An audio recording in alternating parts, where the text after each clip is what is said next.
Please note that this content is for adults only. Viewer discretion advised. If you haven't yet, hit the subscribe, like, and share.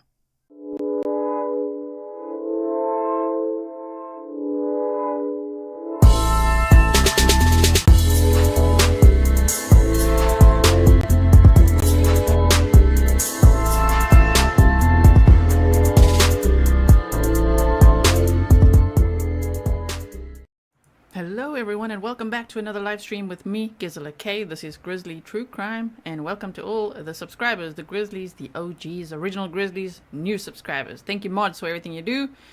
Man, it's been a busy time. Welcome to all my patrons and all my members. Shall we get started? It's going to be another press conference. Now, I was pretty hopeful that, oh my word, did they go quiet? Did they go radio silent and catch him? But then I see the choppers are still flying over this very same area, so I'm thinking not. You know why else I'm thinking not? Because around 5:30 this morning, they decided, of course, there's going to need to be a shift change, and so they put out, there was a tweet, people updated the public on X, right, and they said that there's a shift change, so all law enforcement had left. The way they worded it was like, law enforcement had left the area, and there'll be new people arriving at 7 for the new shift, and I'm like, I hope someone's watching. I hope somebody is watching. So there's a press conference, live press conference. I couldn't believe it. Just actually MB Inc., which I always tell you guys about, I wouldn't have known again, because I look at these updates all the time, you know, round and round. So we're looking at the radar, listening to the scanner, we're looking at X, which is Twitter, formerly Twitter. We're looking at Facebook, all the things, all the notifications, you know. But MB Inc., every time, he's a YouTuber, you can check out his channel, lets me know, hey, there's a press conference just at the right time. Like, what? This for real, a press conference? Oh my word. So there is one happening now in the next 2 minutes. Rebecca, welcome. So I haven't made a presentation for yesterday's one, because the yesterday's one is actually, that information is not going to be, we don't need that right now, because they said they don't have a perimeter, they don't have a containment area, they don't need to be in this area as much. There's many things that come into play. And I'm like, well, what are you going to say today? It's going to be interesting. Yeah. You guys are like 4 helicopters now. I know, right? Look at them go. Wait, I see 3. Oh, 4. I see 4. I think this is media. Anyway, so let me quickly. We've got 2 minutes. If you missed the live stream this morning, what happened was Cavalcante entered a home, okay? He was going to rob the home. That's what he was trying to do. He did manage to steal a .22 rifle with a scope and a flashlight. He also got rid of his hoodie while running. He got rid of his shoes. They were found waterlogged and in the mud. He stole some boots off someone's porch. Now, when he entered that home, the guy in the home saw him and shot at him 7 times. And then there's a bit of a rumor there where they say Cavalcante shot the guy in the leg. Now, that I'm not 100% sure of, so that's for me in the speculation category for now. I need clarity on that. Maybe they're going to tell us today. But he was shot at 7 times, stole a gun, and still managed to get away. Where should I say Recovery Addict wants to know if he can redirect Grizzly on his channel for this. Yeah, he can. Yes, he can. Okay, so wait. No, we quickly got to go here. So they say a press conference to provide an update on last night's developments is scheduled for 9:30 a.m. this morning at the Pomar Lynn Fire Company. Let's hope the signal is good. At 36 Firehouse Drive, Kennett Square, Lieutenant Colonel Bivens will be speaking. All right, so now we're going to do our usual. And we will boost if we need a boost, you know. Oh my goodness. Yes, Fox 29 is back up in the sky, right? I saw that. Welcome, everyone. Welcome. I hope that you all energized now. I know lots of Americans are like, what? It's like 2 in the morning, 3 in the morning for hours up here, you know. 5 in the morning for me. 5:30 is when I started my live stream this morning. Man, and I really thought they had him. I really thought it again. It's like, fool me once, fool me twice, fool me 3 times, fool me 4 times. We're just going to be hopeful. We really hope that they'll catch this guy. Catherine, thank you so much for your sticker. Really appreciate it. Okay, so let's see what they got to say. It's going to happen now. Come on. Where is it? Go.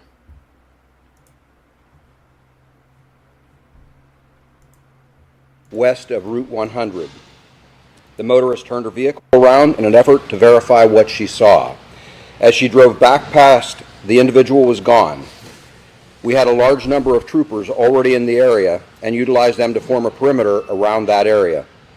A Border Patrol tactical team was also in the immediate vicinity and went directly to the location of the sighting.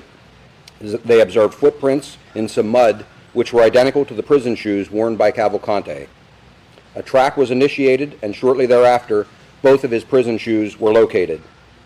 Information was received from another resident in that immediate area that a pair of work boots had been stolen from a porch at her residence.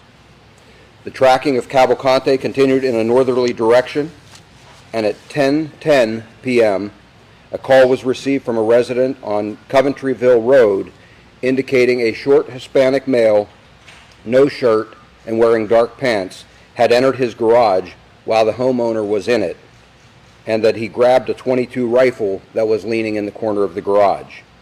The homeowner drew a pistol and fired at Cavalcante as he fled with the rifle. PSP responded and secured that scene. At that time, a green sweatshirt and white t-shirt believed to belong to Cavalcante were discovered near the edge of the driveway. The perimeter was expanded to include that area. Overnight, searches of the area within the perimeter were conducted by tactical teams from multiple agencies. Teams from Pennsylvania State Police, Border Patrol, ATF, FBI, U.S. Marshals, and Chester County have been active through the night. Teams are currently being rotated out and replaced with fresh teams.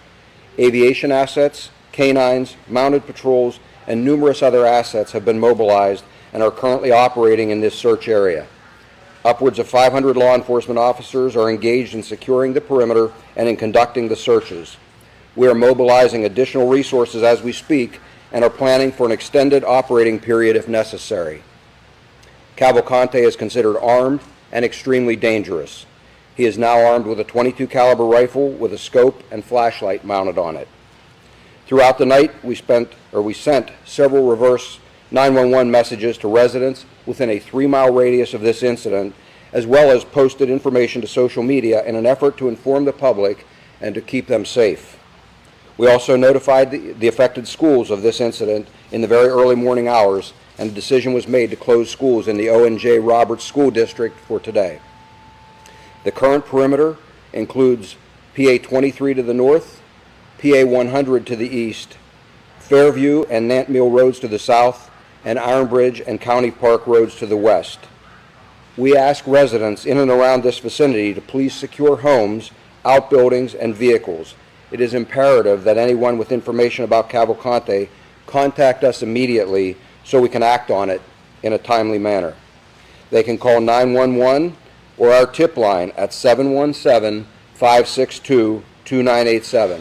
717-562-2987. We will take questions at this time. What was the response time, sir, from the moment the homeowner called the state police after the shots had been fired? What was the response time? Minutes. Do we believe he's injured? We have no reason to believe that he is injured as a result of that shooting. Do you think he's still trying to get south eventually? No, I think he is just trying to survive and avoid being captured right now, sir. Ammunition. Yes. How does that change your tactics when it comes to the fact that he's now considered armed? We have considered him dangerous right from the very start. It changes nothing. We have always considered him to be a risk. We just now absolutely know that he has a weapon. Do you think he knows where he is? Yes. He knows where he's been there? I think, before? yes, he has been in that area before. We're not evacuating homes at this point. We're asking residents to be vigilant and, again, lock their doors, call us if there is any issue or any concern on their part. Shots were fired between the homeowner towards Cavalcante. It was several shots. I don't have that number Sir, at this was point. a law enforcement officer injured? You know, reports about late last night. Not as a result of anything with the search. We've had a few minor incidents or issues with officers out on the perimeter and things, but nothing related directly to the search. Is he getting help from anyone? Has he gotten help from anyone at any point in recent days? I'm not going to comment on whatever assistance he may or may not have received. What I will tell you is that at this point, I believe he is beyond assistance, and he is in that perimeter, and we will actively hunt until we find him. Is he cooperating with the investigation? Is he fully cooperating? Yes. Now that you have the firearm and you have a general location of containment, is it imperative to push now, especially given the urgency of the firearm? Sir, we have been pushing anytime we had him contained from the very start. We have seen this as a high priority throughout. It is, in this particular case, the search area is probably close to 3 miles across east to west and 2 to 2.5 miles north to south. It's a large area, wooded, hilly terrain. It's not something that it's a matter of just sending a few people in and searching. As I said, we've had a number of tactical teams operating in there through the night. We continue to have teams operating in there now. It will take a long time to clear that entire area, and we will continue until we do locate him. You talked about how difficult the area around Longview Farms was to search in. Is this a similarly difficult, more or less difficult? Some similar challenges. The difference here, it's a little larger area, and so anytime you're in an area like this, you can imagine if you went out and took a several square mile area and had to try and find a single person who is trying to hide, it's a challenge. Do you consider him contained now in that area? As I've said before, no perimeter is ever 100% impenetrable. We have absolutely stood up a very strong perimeter. We will do our very best to contain him in there and to capture him. We saw some boats being driven in. Are there any creeks or waterways in that area that you guys can search? There are some creeks in there, yes. And Precautions are law enforcement taking right now that he is armed and dangerous? Are the officers instructed to wear tactical gear? The officers have been wearing their gear throughout this entire search. Again, we have always considered him dangerous. We just know, we now have confirmation that he has a firearm. The tactics are the same. How did you get the ammunition? Is the ammunition? It was with the firearm. It was with the firearm. Sir, he's so It was with the firearm. Sir, he's so close to French Creek Park right now. And I know that tunnels were a factor potentially in the Longwood area. Are you also searching hyper-focusing on the tunnels from where he was last spotted last night? Because if he was in the tunnels, he could potentially get away. We are focusing on that entire area again. We have people, supervisors on the ground out there assessing any issues or risks of escape, and we are trying to address any possibility out there. It sounds like these residents contacted officials pretty quickly. The fact that the tactical team was able to see the fresh prints, identify them as prison shoes. What happened? Why weren't they able to find him? They have been searching for him. It was only minutes, but in that amount of time, he traveled a significant distance. We've been utilizing dogs, and we've been utilizing tactical teams. So, again, just because we find a footprint doesn't mean we necessarily know which direction he traveled. And in fact, he had traveled south and then went back north. So it's not a matter of just charging into the woods and knowing that, it's that away. It's a matter of trying to track him. It's a matter of sweeping methodically through the woods, checking buildings and so forth. We don't have the luxury of just charging up the nearest trail and hoping that's the direction he went. I believe he scoped out that house with a stolen fire. He went to the garage, the firearm was laying there. Have you been watching that house?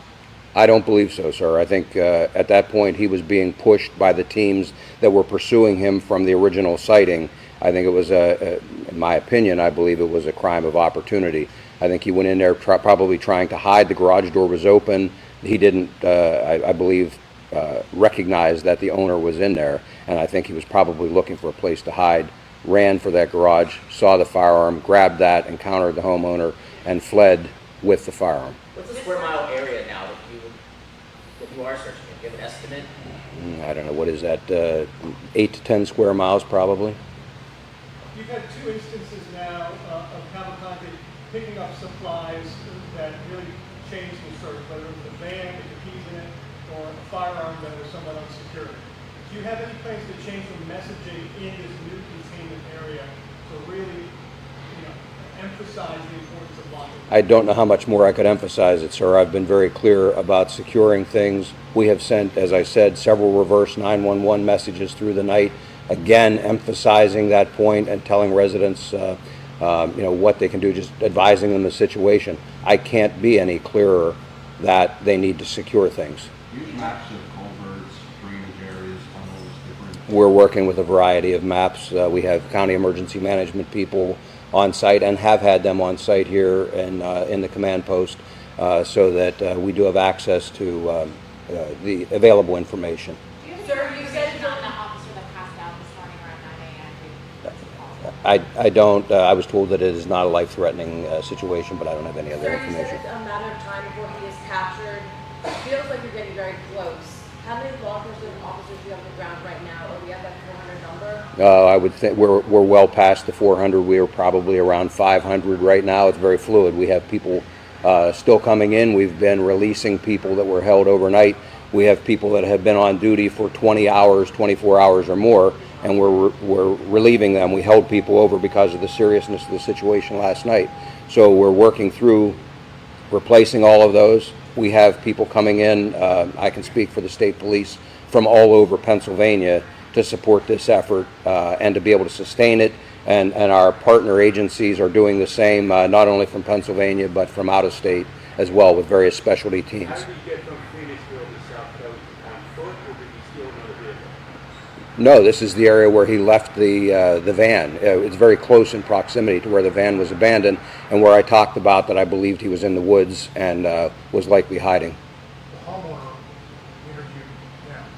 Can you give us any more detail about what he told you? Had he gotten the reverse 911 call, the homeowner was shot? I really can't provide any more detail right now. What I can tell you is, again, he encountered him.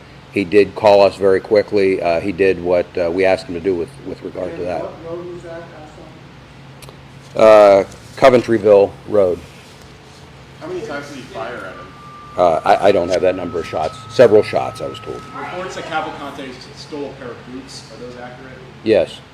Are any of the homes being monitored that you've been to within the last couple of days? Are you looking from the homes? I'm sorry, which homes are you referring to, ma'am? The homes that you're using the garage, using the ring door camera. Those homes, well, the ring door camera is nowhere. It's not in this search area, and the home with the garage that we talked about is within the search area, and we are actively working that area. Is there still shelter in place for the? Does he have food now? I don't know. Do you have a sense of how many other houses you might have been in this area? I don't have reports of any other houses that he's been in. Doesn't mean he hasn't been, but we don't have reports of those. Lieutenant Colonel, what has gone wrong here? I mean, have you underestimated him? Is he just that much of a worthy adversary? Sir, I don't know why you would think something has gone wrong. Our law enforcement people have done an amazing job tracking him and locating him, that proverbial needle in the haystack, and they've located that needle repeatedly. You know, the questions yesterday about is he out of state, is he somewhere around the country, and we told you we were actively searching in this area. Our people have done an amazing job. I'm very proud of the work that they have done and continue to do. There is nothing has gone wrong. Our agencies are all working very well together, and I believe we will be successful in the long run. Does this change the posture of how your troopers and the law enforcement in the field pursuing him now that he is on? How does that posture? We have always considered him to be very dangerous, and I have stressed that in every one of my press conferences and in every briefing that I have given to our people that are out there searching. We considered him desperate. We considered him dangerous. All this does is confirm for us that he has a weapon. Is he desperate enough to use that weapon on and target law enforcement? He's killed 2 people previously. I would suspect that he's desperate enough to use that weapon. Are you guys underway to prevent carjackings based on the weapon now in his hands? I'm sorry, is there? Any efforts underway to prevent a carjacking? Sir, we're actively working that area. I don't know what other efforts we could make to prevent a carjacking. We've asked people to secure everything. Anything that occurs in there, we will be on top of. And, you know, we're making every effort to find him as rapidly as we possibly can. Is there still shelter in place within the search perimeter, or people can leave their homes? People can leave their homes. That's entirely up to them. We have not tried to direct anybody to shelter in place. We have simply asked them to secure their homes. It's up to them if they want to leave. If they need assistance, they can let us know, and we will work with them to make sure they can get out of the area. Does the house on Coventryville have a video of the interaction from last night? No.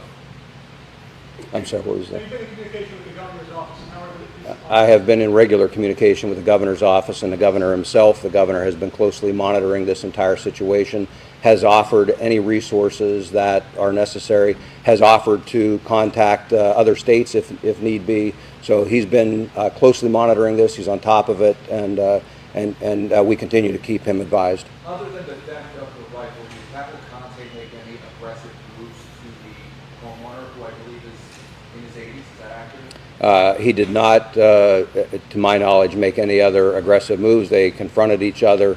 The shots were fired, and he fled. And I'm not going to release anything else about the homeowner at this point. Do we know how close they actually got to each other, the homeowner and Cavalcante? It was a number of feet.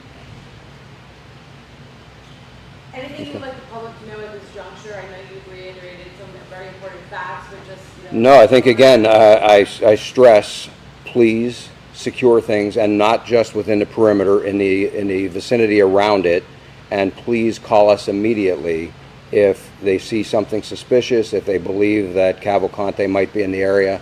We need that information. Again, it's a large search area. We're going to very thoroughly search it, but their assistance is very much appreciated. Maybe it's worth repeating and ask the board, can you explain why you can't just push through with the terrain, what you're dealing with, how it's challenging? We are pushing through with the terrain with tactical teams, but it is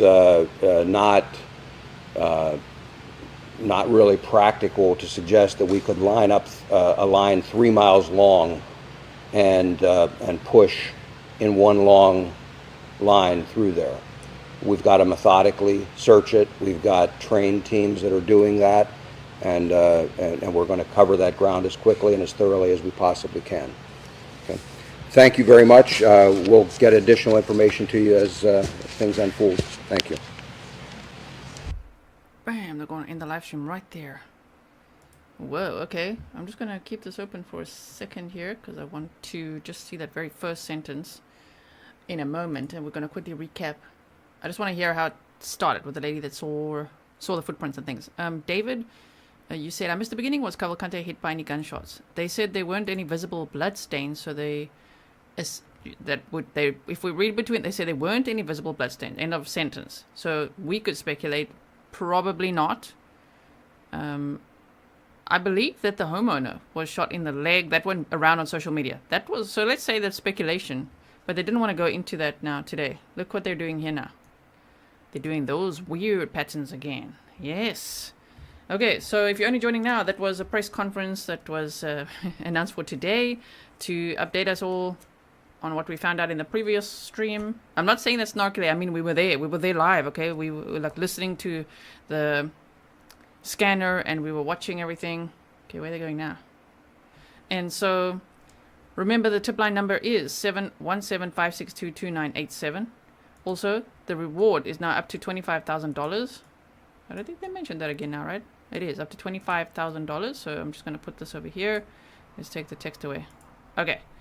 So he's 34 years old, 5 foot, 120 pounds, fluent in Spanish and Portuguese. Danelo Cavalcante. Extremely dangerous. I'm glad they keep on reiterating that now, because for a little bit there in Longwood Gardens, they were like, just follow normal precautions. You know what I mean? Anyway, so extremely dangerous and armed. He's got a .22 rifle with a scope and a flashlight. So there's that. You can see the tip lines. You can call 911 if you see him, if you are in that area, okay? The reward, as I say, up to $25,000. He no longer has this hoodie. He doesn't have the sweatshirt anymore. He got rid of that. So they found that, which is really great that they have that and the shoes, because now they've got a fresh scent on this guy. And they've sent in, apparently this morning they said they sent in bloodhounds. Now I'm just quickly going to put MB Inc., okay, his channel in the chat for you. If you want to go subscribe over there, he always is the one to let me know, hey, there's a press conference. Just find me, check it. I missed it at that very moment when it's like, wait, what? Like 5 minutes after, check it. Oh, it's there. By the way, there's a press conference. I'm like, sorry, what now? So there was a press conference now. Glad we got to see that together. And so they confirmed the prison shoes were located. Yes. Bye-bye, shoesies, as I was saying earlier. Adios to those shoes. They've had a long journey with him. Those little Velcro Chester County Prison Jail shoes. Those are gone. They got stuck in the mud. Waterlogged. They were waterlogged and muddy. I think someone earlier said they got stuck in the mud. And he also got rid of that sweatshirt, so it sounds like he's running around shirtless with blue pants. That's what they reported earlier. We listened to the scanner as well. So who knows where the hell he is now. Somewhere in this area. We'll look at that perimeter again. So they said it's a 7 square mile area. It's about what you're seeing on screen where they're hovering over now. Oh, yes. Yeah, Suzanne says, farmer shot at fugitive. Fugitive got away with the gun. I believe the farmer, the resident shot at Cavalcante earlier, they said 7 times. And so that, I wonder if that's a mistranslation from several times, but they were reporting it as 7 times. All over mainstream media, of course, it also all over social media, that it was 7 times. And then he grabbed that 22 rifle and ran. So he's now armed and very dangerous. And as someone said in chat, a Navy SEAL once told them that small guns get you big guns. And that's the problem. Now he's got a tool to negotiate with. Look what, for instance, Richard Allen in Delphi did with a gun. Now, we don't know all the details. I'm just saying, once you can convince someone that, look, if you don't do this and this, you know what I mean? So let's hope there's not, there's probably elderly couples living somewhere in here, right? I hope that they're not the next target. I hope that they're okay. I hope they're watching the news, because this guy, now the danger is still, I always try to identify risks, It's just where my brain goes, bullet point, identify risks. Obviously, armed, dangerous.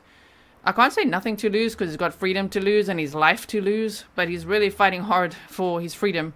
And so, we're on day 13, right? So a hostage situation is a very high risk. Another high risk would be him carjacking, stealing a car or another mode of transport or something, or getting out of this area, getting out of the perimeter. So there's that. And then they also said at 10:10 p.m., that was 10:10 p.m. Pennsylvania time last night on Coventryville Road. Wish you had this map over here. Here. Wait, just do this map. This was a good map. Which was stolen rifle. On Coventryville Road, near this Four Sisters farm. I just want to see if it's close to there. Where's that Four Sisters farm? But they did say this type of these numbers somewhere on Coventryville Road, right? He entered a garage, and clearly didn't expect the owner to be there, and so that must have been very stressful. Kathleen said, can you tell us surrounding towns in the search area? Yes, we can look at that. When I zoom out of the map. So everything is focused around this French Creek Elementary School, and I'm glad that they've decided to close the schools. Throughout this morning, it was morning for me, it was middle of the night for you guys in the USA, and you were saying that the schools are still open. But luckily, they, of course, decided to close it. There's zero chance they're going to keep that open, right? Even though they say residents, they haven't evacuated anyone, and residents can still come and go. They've just got to be very careful, vigilant. I guess if they evacuated the area as well, it's even easier for him to break into a house, and then no one will know he's in it. You know what I mean? So there's that as well. So they said the 10:10 p.m. at Coventryville Road, he was in that garage wearing no shirt. That must have, imagine the sight. I didn't really see the victim blaming. I missed that, but we don't victim blame over here, and I don't know why people would blame the guy in the garage. Huh? Why? Why would we? Thank you so much, Casey. We had it earlier on the map there as well. We had so many points. Coventryville Road. Okay, Coventry 3. Are you sure? So, yeah, somewhere around here. I don't want to go there exactly now. Why do people go bother this person now? I guess. Oh, it's out there now. It's on the scanners, right? Imagine looking up and there's freaking Cavalcante standing there with no shirt, dark pants, and trying to steal a gun. That must have been really scary. So I'm glad that the resident had a gun near him as well, on him. So there's that. They said they've got aviation assets, they've got canines, they've got fresh teams coming in. So that was for that shift change. So I'm comforted to hear what they said at the press conference. Like, don't worry, there's 400 to 500 law enforcement officers out there, and lots of, including many different departments, divisions, everything, including ATF, right? We looked earlier at what ATF is. And so they're a special tactical team that are in there. Highly experienced, hope they get him. And so I heard just before I went live that on the scanner they said one of the troopers actually passed out. So, and that was near this Prizer Road. That's where one of the troopers passed out. So I hope they're okay. I think they're working hard. And I mean, just remember, it's not anyone on the ground's fault at all for anything. You know what I mean? They're working really hard, long hours, and doing what they're commanded to do. So, and I understand that they can't just like charge into the woods, like just charge in a random direction and put their lives in like major danger as well. They need to do it methodically, strategically. There's got to be strategy involved. So I understand that. I was just, tongue-in-cheek saying earlier, like, maybe they'd have a better chance charging into the woods. But no. They got to be strategic. It's got to be safe, careful. They need to catch this guy. And so they again said he's armed and extremely dangerous. He's got a .22 rifle. They sent out reverse 911 messages to residents. If you missed that, we played it in the earlier stream, so you can have a listen to that. Someone said, WTF, a cop passed out this morning? Yeah, about 20 minutes ago. Yes, indeed. Shame. So some of them have been working 24 hours. Jitterbug, thank you so much for your sticker. Sorry, I'm trying to put it on the screen there. And so they said they also sent out social media messages, which they did, and they closed schools for today. So we're going to look at the perimeter. I made my little drawing, to see what we can make there afterwards, but they are obviously searching over it. Sure. No, so it's like literally, I think perimeter is a new trigger word for everyone, right? We're going to need our trigger bunny. Not to minimize actual trigger words, I'm just saying perimeter. Oh my word. Perimeter, guys. Yeah, they're going to make a perimeter now. Oh dear. So we've heard perimeter quite a bit in this manhunt. Just remember, the average manhunt takes 30 days to capture. Yeah. So sometimes, like you saw the one in the UK, there was 4 days. But that might be quite the record, huh? That was a quick one. Vicky and Casey White, that case, that was 11 days. How long was Caitlin Armstrong? Do you guys remember? I mean, she had plastic surgery and everything. That was quite hectic. They tracked her across the country.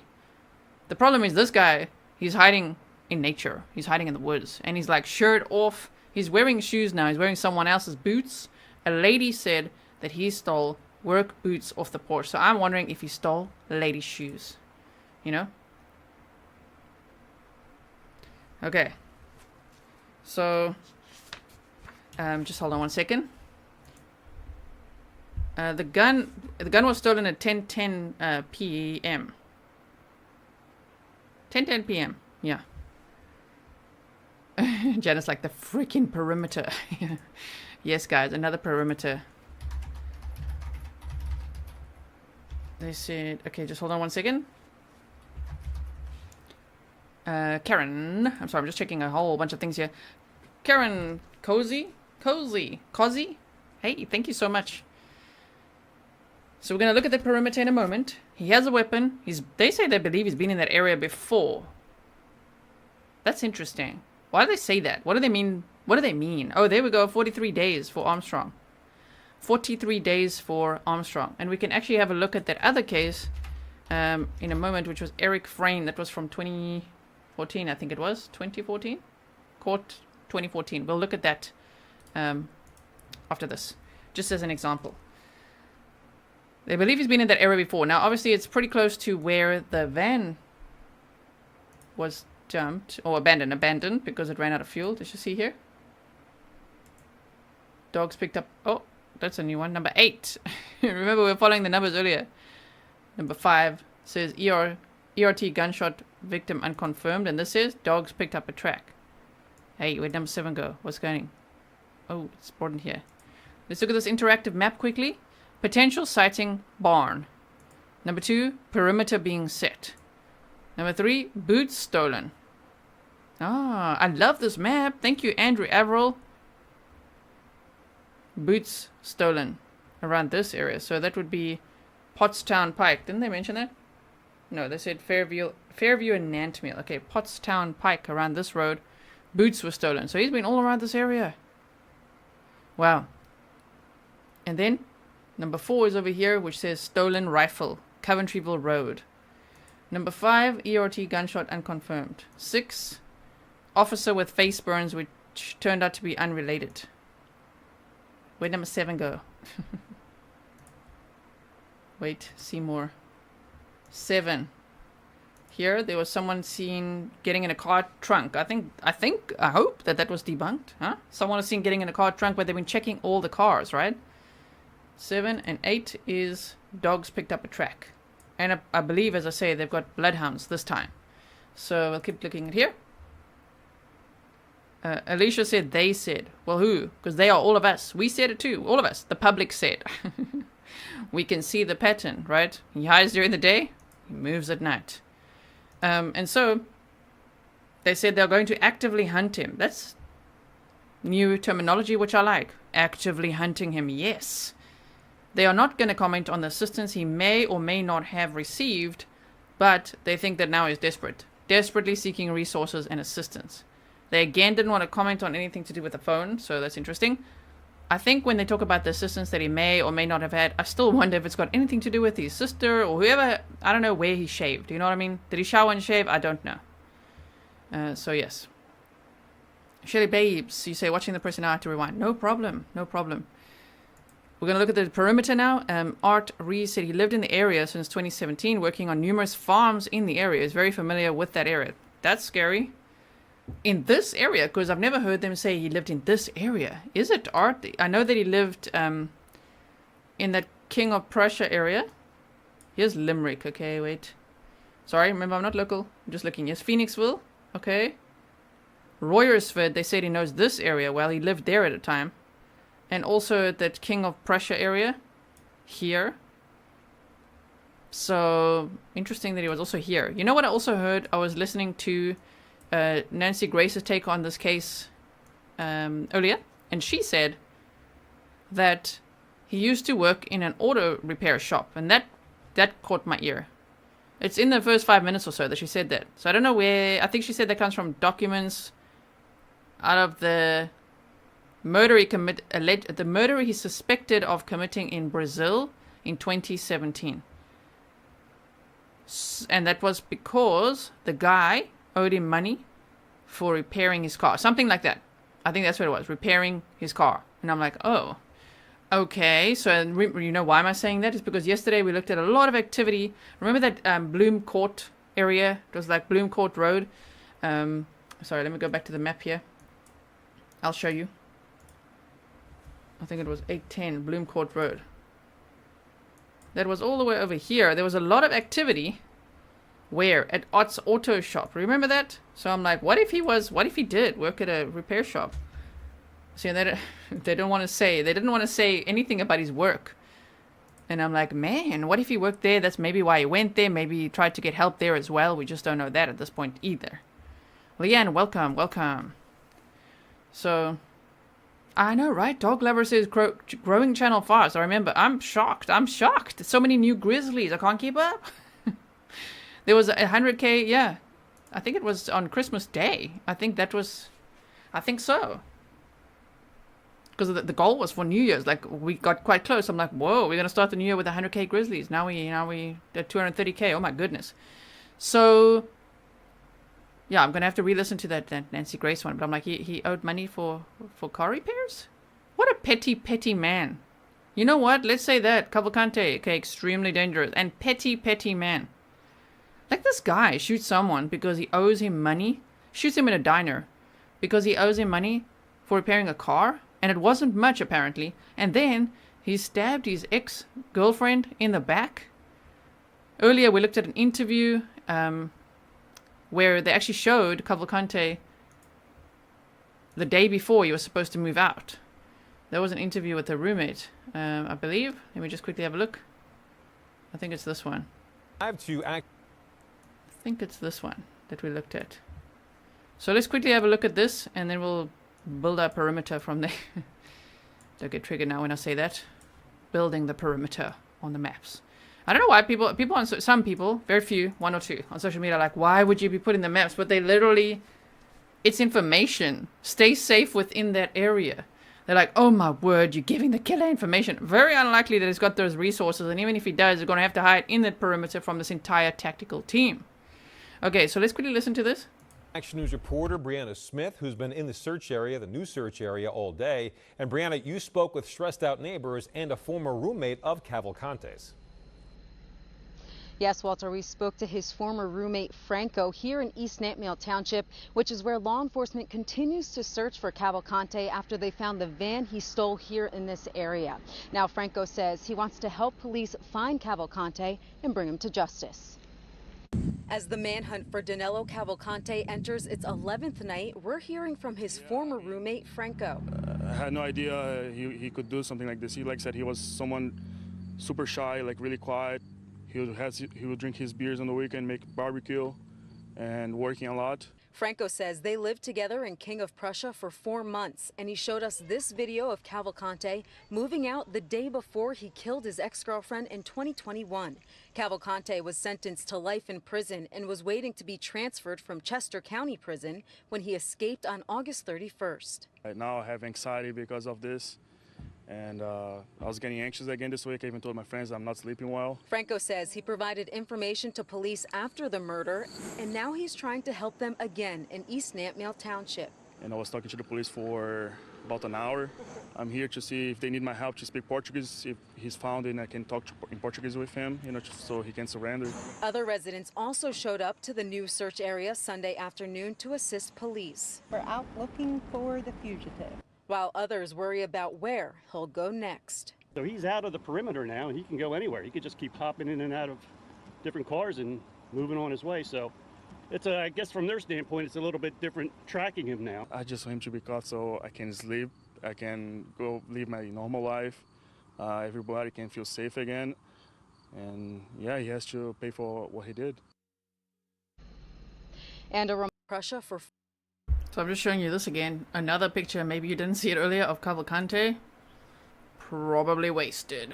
Probably wasted in this picture. And so if you look again here, look what they say. He showed us this video of Cavalcante moving out the day before he killed his ex-girlfriend. Doesn't that sound familiar, you guys? Huh? DV distress signal time. Moving out the day before he killed his ex-girlfriend. They had broken up. It was a DV relationship. It was done. He was moving out. Guess what? He killed her. We've seen that pattern so many times. It's the most dangerous time in a DV relationship is separation. So sad. Right? Okay, so someone made a very good point in the chat. Please pay attention to dogs, your dogs, like in the area. Dogs barking, vehicles, make sure they're secure. Also make sure all your guns, all your ammo, everything's secure. Clothing. Pay attention to clothing that hopefully it doesn't, but that disappears from your washing line or things like that, because that needs to be reported to police so that they know what type of clothing to look out for next. So, yes. I'll just show this again a little bit. In 2021, Cavalcante was sentenced to life in prison and was waiting to be transferred from Chester County Prison when he escaped. Those are the shoes. These are the shoes that they now found there in the woods. Actually, they talked about that sweater and everything quite close to the house, which is interesting that he would have then taken this. See, that means he took the sweatshirt off quite close to the house where he stole the rifle. And because they said it was in the driveway. Right? And so the thing is, he probably was going to go in and steal some more clothing. And who knows what else. Now he's got a weapon. A 22 rifle with a scope, a flashlight, and a 10 round magazine is what they said earlier. Yeah, DV is that. I censor it for YouTube, otherwise they flag the video, then it suppresses the reach. I know it, like, sucks. But the platform is made for PG-13. 13-year-olds can make accounts. That's why they do this. That's why we talk like that sometimes. It's not because we're trying to be like babies about things. We gotta play by the rules. Otherwise, nobody sees the videos, and we want to get the information out to as many people as possible. Locals, right? June, even though we're an international audience, majority are in the USA. And there's many locals watching this and emailing. Thank you so much all for your emails. I really appreciate it. June, thank you so much for your sticker. Really appreciate it. Chuck said, so he basically said they don't really have the manpower to line up and push the woods. The governor's involved, but if they had the National Guard, they would have the boots to line up to push that area. It does sound a little bit like that, right? I was just trying to imagine it, and I'm like, imagine though, that we can dream, right? If the entire community just surrounded the whole area, like holding hands, you know what I mean? Surround that entire area. Man, and then just get If you could, the whole country's law enforcement in there.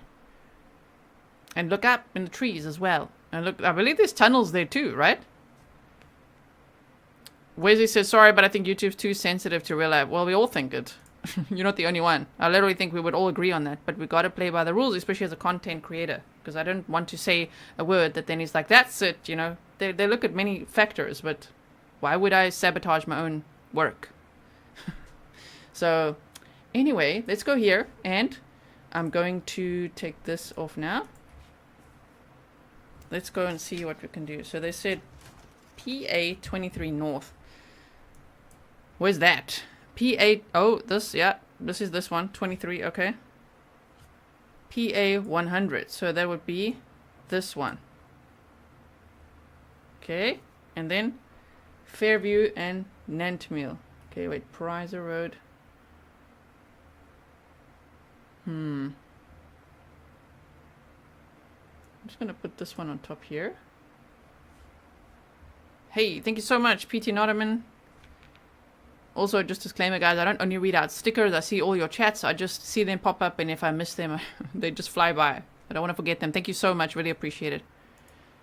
Okay. So, I just want to see. So, it's PA 23, which is this one. PA 100. And then Fairview and Nantmeal. So, I'm going to take some of these points out here. This one is Prizer. Okay, so we need to type in Fairview and Nantmeal Road. So that's down there. Okay. Take that Prizer Road. Where's this Daisy Point? We want to take out Daisy Point. There we go. That's the perimeter. Okay. Wow. That looks quite hectic, actually. Let's just see. And take out this Daisy Point. Oh, man, come on. We had it so good.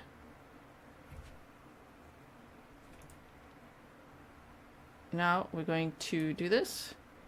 Let's go here. There we go. We had another one. Let's go here. And then we go back here. There we go. Okay, that should be it. Angela, thank you so much for your sticker as well. Peter Bronzo, Harlem Raiders, former lieutenant from the NYPD, said National Guard not trained in manhunting. Yes, okay. Sarah said they don't need more than 400 people. I just really hope they get him. Please, can they get him ASAP, right? I'll just bring my light over here so that I'm not all sparkly. Sorry about that. There we go. So I think this is the perimeter because they said PA 23 in the north, PA 100 on the east, Fairview and Nantmeal Road on the south, and then Iron Bridge and Country Park. Wait. So we can actually fix. We can fix. Let's take this one out. Iron Bridge. Country. That's not it. Iron Bridge Road. This one. Ah, it goes up there. Okay. So can we take this one here? Can we? There we go. That's more like it. Okay. You're watching me literally build the perimeter. Candace, thank you so much. Really appreciate it. I get so into it. I'm like, wait, what? I'm in the area now, mentally. Thank you so much for that sticker. Okay, so, and I'm still going to look at that first sentence that they said at the press conference. Just to catch it again. Just one more time. We won't watch the whole thing again. Thank you, Snoopy. So this is the perimeter that they've defined. The northern end. So if you're local, just know that this is where, of course, law enforcement is focusing the area on. They said it's 2 to 2.5 miles in length, and I wonder, well, it's a 7 square mile area. That's what they said, right? 7 square mile area. Ooh. Where they were before was the radius there was 1 to 2 miles, and then it became 6. So this is bigger. Wow, he's somewhere in this area. Now, if you are local, please be careful. Lock your doors, close your windows, make sure you can't get into your home so you can stay safe. Sure, do not approach him. If you think that he's in your house, call 911. Remember that interview we watched earlier when he allegedly, they don't have conclusive evidence that it was him, but I don't know who else would do this. Broke into a house. The guy upstairs wasn't sure exactly what to do, like, oh my word, what, and he was looking for something he could grab and throw, but then he's like, wait, let me switch the light switch on. Off, on 5 times. And then the person in the kitchen did the same thing. That's when he stole the snap peas, apples, and peaches, and a baseball cap, a white cap, and ran. Ladybug says, thanks, G, for your dedication and coverage. You rock. Oh, thank you so much. Great Dane Mom says, I wish people would stop saying he has a shotgun. It's a 22 rifle sawed off. They said, yeah, cut off, sawed off. I don't know exactly what that means. If you'd like to explain to me, because then people ask me what it means. What does it mean? Did he cut it off? What does it mean? Please, gun people, tell me. Great Dane Mom, thank you so much. .22, a 22 caliber rifle with a scope and a flashlight is what they said. With a 10 round magazine. So not 10 magazines, 10 round magazine. That's pretty scary still though, right? Jesse said a 22 rifle can kill you if it hits the right spot. There we go. Heather said the stock is short to cut off. Thank you. People sending me all kinds of emails. How can you explain, Gisela? How did he cut it off? I'm like, I really can't. I think it just means it's short. Sawed off, okay. So, this is the perimeter. Let's see. Yeah, that makes sense. Whoa, look at that. Did they leave the area? Yeah, they're gonna go refuel. It's refuel time. This one's still here. Let me quickly go see if... I still want to tell you about Eric Frein just in a moment, so that I can give you an example of that. And I also want to quickly see... Cut the barrel short. Thank you, Linda. Oh, Fox is there. We can watch that as well. What are they doing? Fox 29 is on the ground.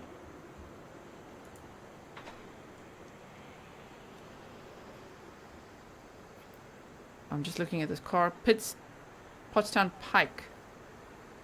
Road closed. Okay. Have a look at that. I'm just gonna mute it here for a second. Where's that?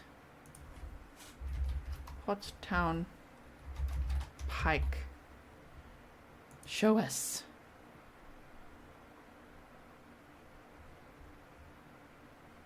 No, there's the French elementary school, yes? Is it all of this? Coventryville Road. I wonder where that roadblock is. Sorry, I'm just curious now. That's Essex Road. What does it cut through here? Go there. Huh. Can't see exactly where that is. Pottstown Pike. Okay, Fox 29 is there. Jenny Lucero, thank you so much. Actually, on this map, the earlier had where Fox was standing, look. They had it here. There we go. Oh, Nick the Hat position. Look there. They say Nick the Hat position. I can move it over for you so you can see. They update this map all the time. It's really good. So I'll put this in the description box again, right? Iris said new team now. Yeah, they got a fresh team now. Fresh team. Because they were out there for some 12 hours, some 24 hours. They need a fresh team.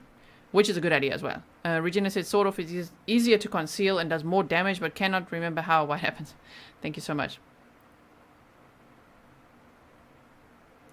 Oh, thank you, Wesley Thompson. Yeah, is that local news of this? What you're saying there? Because they didn't want to say anything about it at the press conference, right? Okay, I'm keeping track of the two things I want to do quickly now with you, and then we'll look at some more footage and things. Wesley said the farmer whose house he broke into got shot with his own illegally modified sawed-off Ruger 1022, according to descriptions. The farmer is in stable condition with a penetrating wound. Okay, thank you so much. Really appreciate it. Okay, so what I want to do quickly here, let's just refresh this.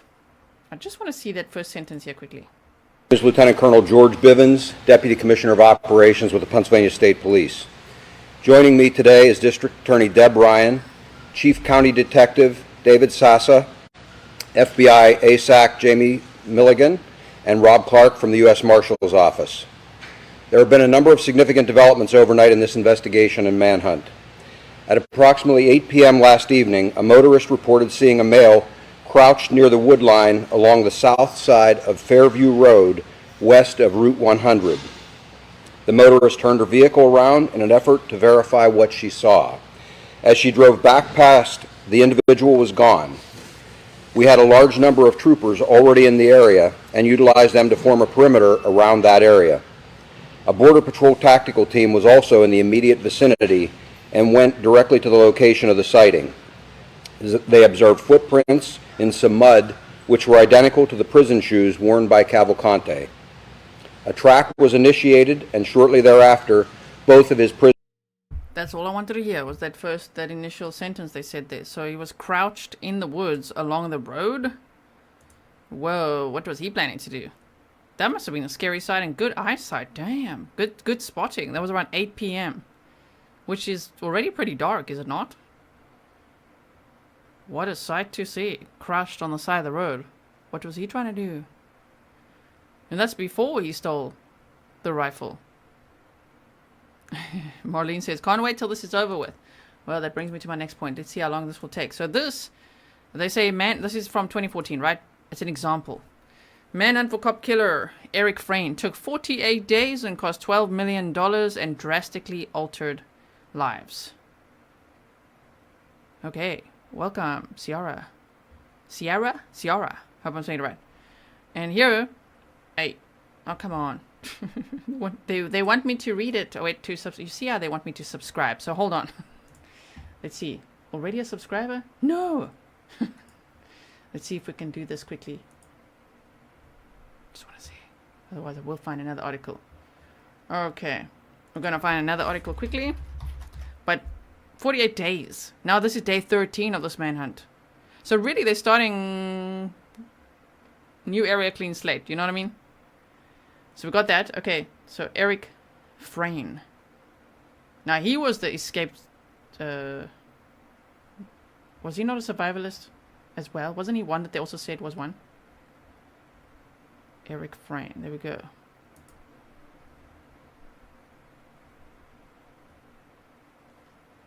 Trying to find the highlights for you. That's not Wikipedia, but I'm going to read it from Wikipedia then. Eric Matthew Frein, born May 3rd, 1983, is an American domestic terrorist and murderer convicted and sentenced to death for the 2014 Pennsylvania State Police barracks attack, in which he shot and killed one state trooper and seriously injured another.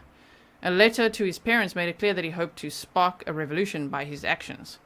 After being identified as a suspect 3 days after the shooting, Frein was the target of an extensive manhunt before being captured on the night of October 30th, 2014 at an abandoned airport 48 days after the attack. He was convicted of the ambush in 2017 and sentenced to death. So that's what we got. Ellen King says, why couldn't I get on last night? I don't know. Can you tell us why? What do you mean? Like on the chat, what are they? So they are checking every vehicle. That's good. That's very good, because if he gets a car, that's what they need to make sure he doesn't get out of that area now. And of course, now, Cavalcante will be, he felt what it felt like, right? To like, okay, I got a vehicle and I managed to get out of the area. He was so close in his own mind. Now he's stepping in his shoes, even though he's got new boots on now, okay? So the thing is, he if we step into his shoes for a second, he was like, oh my word, I was so close to freedom. Now he must be like, couldn't get the help that I got. Freaking asked my former associates. He must be so pissed, you know? And now he's like, oh my word, now here I am again in the woods. So I think in that desperation and having felt what that felt like to drive 25, 26 miles, a little more, even maybe 30 total, right? Actually a little bit more, because then he went west as well. To drive around must have been like very exciting for someone like him. He doesn't have a driver's license, by the way. Someone showed me a screenshot the other day on social media, and I'm like, whoa, he doesn't have a driver's license. So that's dangerous. So not only is he extremely dangerous and armed, but if he steals another vehicle, he's putting everyone's life in danger. Then the car is also a weapon, you know what I mean? So yes, thank you, Rochelle. Yes, I'm from South Africa, living in the Netherlands. I wanted to go in more detail about Eric Frein, but that's about it for now. That's about what I can tell you. That's the highlight, really. It took 48 days, cost $12 million, and drastically altered lives, is what they said. And it was, I believe, Lieutenant Colonel Bivens that was in charge of that. I think so. Cheryl Kabat, thank you so much for your $50 super sticker. Oh my goodness. Really appreciate it. Thank you very much. Rhonda said, what happened with the black SUV? I think that was just a rumor. That was a social media rumor. So they didn't say anything more about that. You know, officers couldn't really debunk it or clarify at the time because it was just a rumor. And they're obviously investigating so much. So they believe he's in that area, wearing somebody else's work boots. Seems to be shirtless. Blue pants. Faye, Rhymes with Slay, says, gee, I went to bed 6 hours ago, you were live. Slept a hard night's sleep and you are still live. Well, this is actually another live. I actually had a whole morning. I had a whole day and they were live again. Because then they were like, press conference. I'm like, oh my word, press conference time. So that's what we got there. Okay, so what I'm going to do quickly now. I mean, there's nothing much to see here. You agree? So we've got that. Let's just quickly monitor this. Okay, they're going a little further south. We've looked at the perimeter. We could sort of listen to the scanner all day, but I'd rather send you... Here's the scanner link that I'm listening to. Scanner here. It's the Chester County PA Emergency Services, and it's really great because it captures all the frequencies, all the different ones. So we can hear lots of things. So there it is. Okay, it's in the chat. Janet said need a G drawing of the suspect. I mean, you know, we need some new images of this guy. What does he look like now? Now his beard is going to grow out again. Think of that. There's rumor that he cut his hair, but I couldn't see it from the previous pictures. He still had his hair, so I don't know where he would have done that now. I would speculate he still has the hair. Okay, he's shirtless. Rapidly losing weight. There's no Longwood Gardens to pick veggies from now. So now what's the greatest danger? The houses. The people in the houses are in the greatest danger. You know, so if you also see your hose pipe being moved or something, or you hear water running outside, I don't know, because he'll probably be trying to drink water from there. He needs drinking water, he needs food, he needs especially water to survive. June, thank you so much. Really appreciate it. So, a break-in, a hostage situation, those are all high risk. So, there was that, remember, wait, what was that guy's name? That was one from 1999 that I'm thinking of. There was a manhunt in 1999. We went over it in another stream. Anyway, wasn't he surname like Norman or something? The point is, you know how they caught that guy? There was a dog in a yard that was barking at a fence. And the owners were like, wait a minute. Like, why is our dog? What is it? Like, what is it? They went up there in the golf cart, so it was probably a sizable property, right? Drove up in the golf cart. And then they actually saw whoever they were chasing then. Tell me the name if you remember. Pop quiz time. Ladybug, thank you so much. Sword of 22 is good for 140 meters. Used for small game, rabbits, ducks, etc. Sword of is not more powerful and less accurate. Hope that helps. Thank you so much. Really appreciate that information. So the thing is that they saw this guy crouched down. They asked, what are you doing? And he's like, camping? Camping. But the husband, the male, recognized, oh my word, this is the guy they're looking for. And so it's like, okay, honey, let's go. And they went back to the house, called the police, and eventually they got him. Wait, you're saying the name? That's it, Norman Johnston. Thank you. I was like, Norman something? That was from 1999. Yeah, Norman Johnston Manhunt. That's from Delaware Online. An hour ago, they're also thinking on same lines here. So let's quickly look at that so that I can just tell you what I'm talking about, because we looked at it the other day, but you may have missed it because there's been many streams, and even though they're time stamped, there's so many things that we discussed, right? Liz said 6ABC has a live feed of them searching the ground by heli. Liz, can you quickly send me that link to grizzlytruecrime@gmail.com so that I can read through this, go to my email, click on it. Okay, that'll be really good. Did I miss a super? Oh, thank you so much. C minor ops. Did I miss it? I saw it, right? Okay, so they said escaped murderer Danelo Cavalcante's ability to elude police has raised as much interest as it has delivered shivers in southeast Pennsylvania and beyond. But residents of where Pennsylvania, Maryland, and Delaware meet have seen this before. In 1999, Norman Johnston, a convicted killer of 4, escaped from a Pennsylvania prison and returned to the area where decades earlier he and his 2 brothers ran a multi-million dollar burglary ring. Whoa, as the gang faced federal indictment, the brothers began executing members to prevent them from turning into government witnesses. Damn. Rob DeJesse says Pottstown Pike is Route 100. Okay, thank you so much. Thank you. I really appreciate that. Now we know where they parked along there.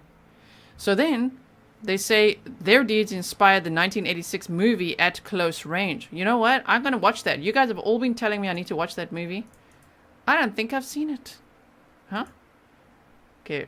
Billy Cho said Route 23 and Route 100. What is happening? Is that where Fox News is? Is that what you're saying? I'm going to put this on the screen for everyone, for information for everyone. Thank you so much for small game hunting. Okay. So here they say their deeds inspired the movie At Close Range. I may have seen it. Maybe when I see it, I'll be like, oh yeah. You know, you never know. Might have been long ago. 1986 movie. Okay, I was 2 years old. Don't judge me. During the 19 days on the lam. So remember, Cavalcante is now day 13. Okay. Average manhunt capture, 30 days. That's a stat. This guy was caught in 19 days.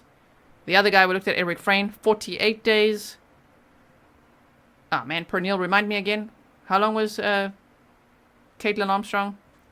Vicky and Casey White, I think they were 11 days. So, during the 19 days on the lam, Johnston stole cars, used a payphone at a Newark diner, and set off 6 dragnets in Pennsylvania. 6? Yes. Thank you, Anna Paula.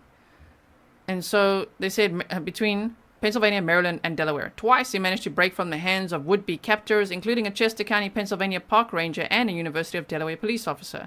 Exhausted and unfamiliar with how things looked and worked since being sent to prison, Johnston was captured in Mendenhall, Pennsylvania, about 2 miles from where he killed 3 teens 21 years earlier. Okay, got some mugshot time. Blast from the past, you guys.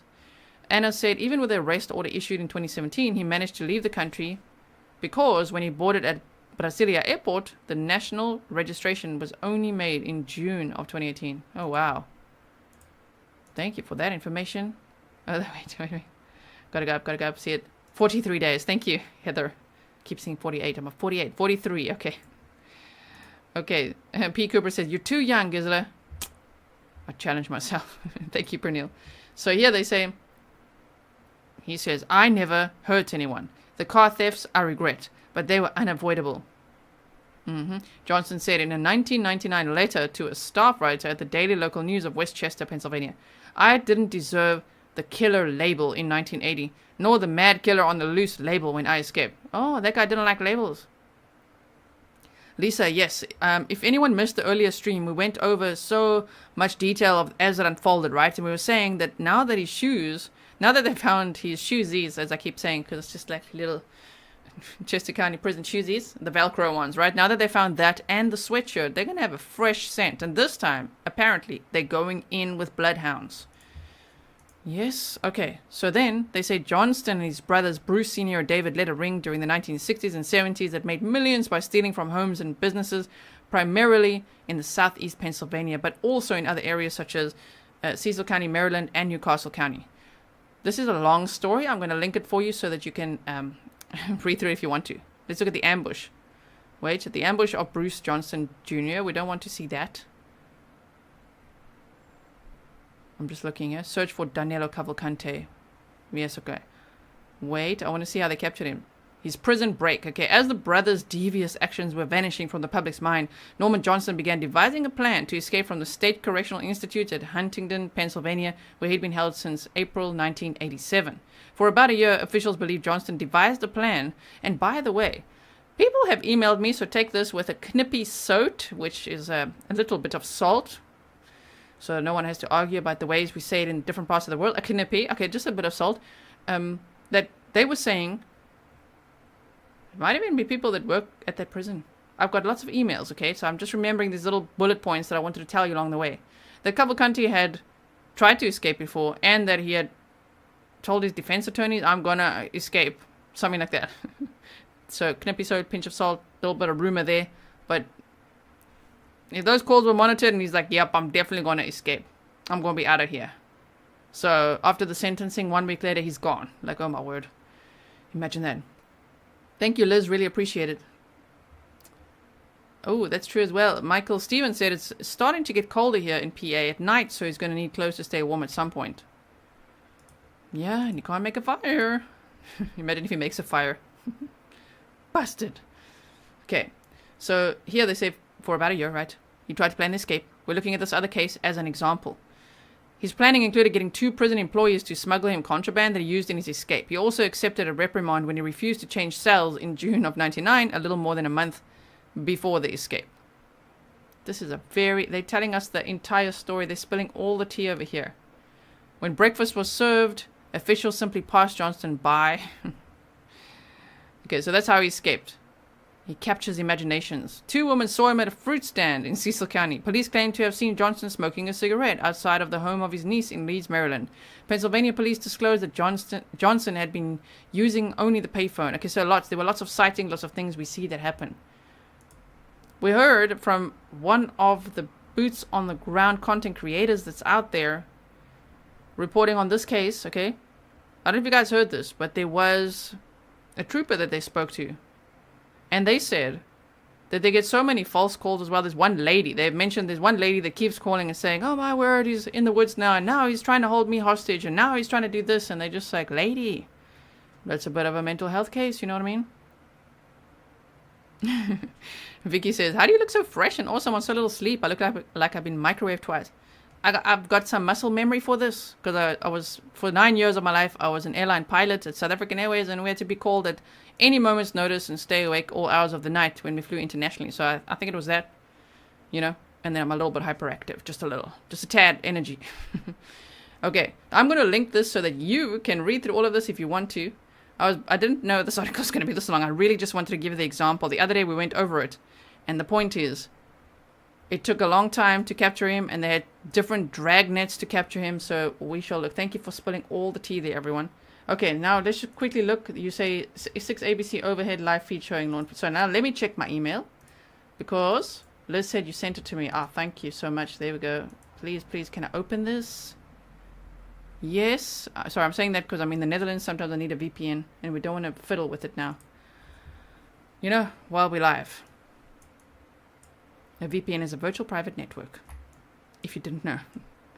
Now you know. Okay, now they're going to make us dizzy again.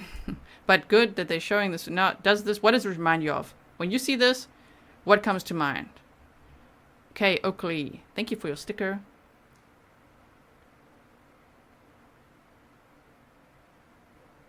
Dr. McDreamy says, I hope he gets sick with something or bit. Oh my word, look at them from overhead. This is a good way to show the area as well. Yes. It must be quite... I know these guys are trained for this, but it must be somewhat scary as well, right? I think I've got the... Yeah, I've got the live view. It says it here at the bottom. Live, right? Live. I'm just gonna... We don't really... So that's the French elementary school. We recognize it from earlier. Yes, laundry. As soon as I saw that, I'm like, oh my word, we're back at Mayakachi Creek. Send in the laundries. They'll find him really quick.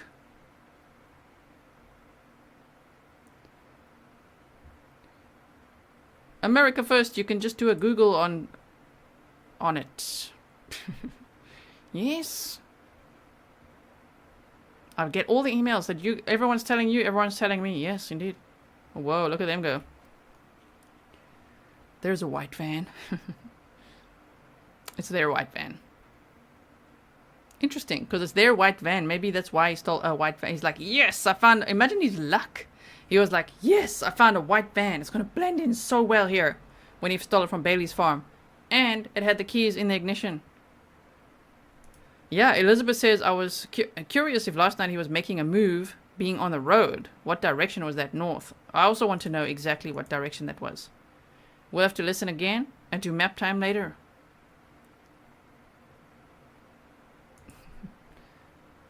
Dr. McDreamy says, I've been getting my daily dose of vegetables with my snappy addiction. I've had my snappies that you guys on Patreon saw me buy the other day. That's right, Richard, send in the velociraptors. Robert said he's a small guy who can take kids' clothes. Yeah. Heather said, all those vehicles you must have checked and find one with the keys inside. And an unbranded one. On a farm. And that was sometime between 7 and 10 p.m. is what the farm said. It must have been between 7 and 9 p.m. if we look at the timestamps of everything else, right? This is great footage to see. Let's put the scanner on while we sit here like this. Refresh the scanner. Sheriff, what are you saying, Sheriff? Control to Sam 10. Go ahead. Go for Sam 10. Be advised, we're just going to have someone else walk up with Kennard. 10-4. Tweaking that. Yeah, tweaking 90. Stage is on location. Can you clear me, please? And sign me off. Yeah, tweaking 90, okay. 01690 when you're available. 155 Rosemont Avenue, 155 Rosemont Avenue.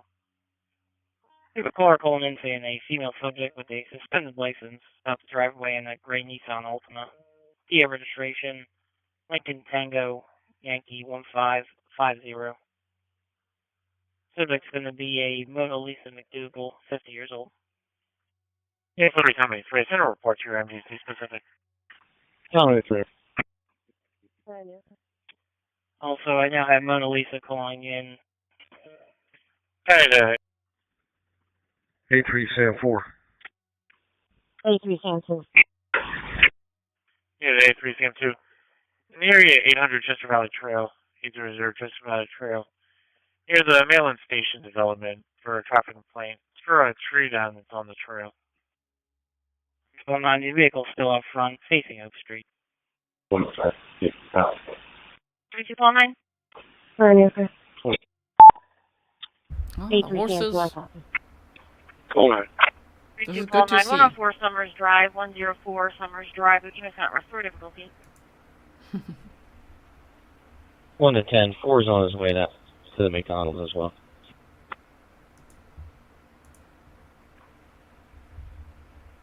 Three two Sam 4. So that to mean all other 3-2 units are unavailable. 16190. Also, in reference to the medical that you're on, advising the patient walked away from EMS to 571 East Chestnut Street. All units are going to be out of that address. 3 Sam 4, I copy, and the patient will be positive. Chester 7358 responding. 2 9 call 2.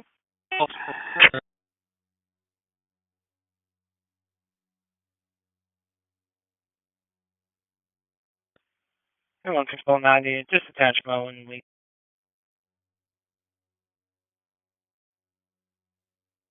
You my call 2, well being checked at 428 Black Horse Road, 428 Black Horse Road. 16190, just attach Mo and we. Okay, now we're all caught up. Look at it. It gives me anxiety. Back on the line. She's requesting you to stop out. It's the same address, 155. Doesn't it make you anxious? They must be so nervous now that he's armed. It was already probably like, oh my word, we've got to catch this guy, because they didn't know what he had. But now to know that he has a 22 caliber rifle, sure, with 10 rounds. Be nice to the horsey. Let me put it here at the bottom. ABC 6 live footage. Thank you so much for sending it to me. Renata, welcome to Grizzly Supporter. Even though it makes us... does it make you a little dizzy? Sometimes it could be like, oh damn. Because they zoom in and out so fast, you know. It's really good to see this footage. Like, oh my word. Just to give us a look of what it's like in there. And he could be hiding anywhere in here. Look at it. He could be crouching down. And for any locals there, are there tunnels in this area too? Yeah, sending the laundries. But they knew Brian, to be fair, they knew Brian Laundrie's favorite spot, and they went in there, and it was previously flooded, right? Whoa, we got some turquoise screen. Okay, they're back.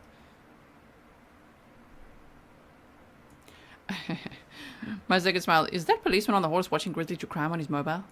I mean, he might be. I don't think so, though. I think it'll be all the tracking updates. Look how they all are here in this area. Sure. Yeah, buckle up, everyone.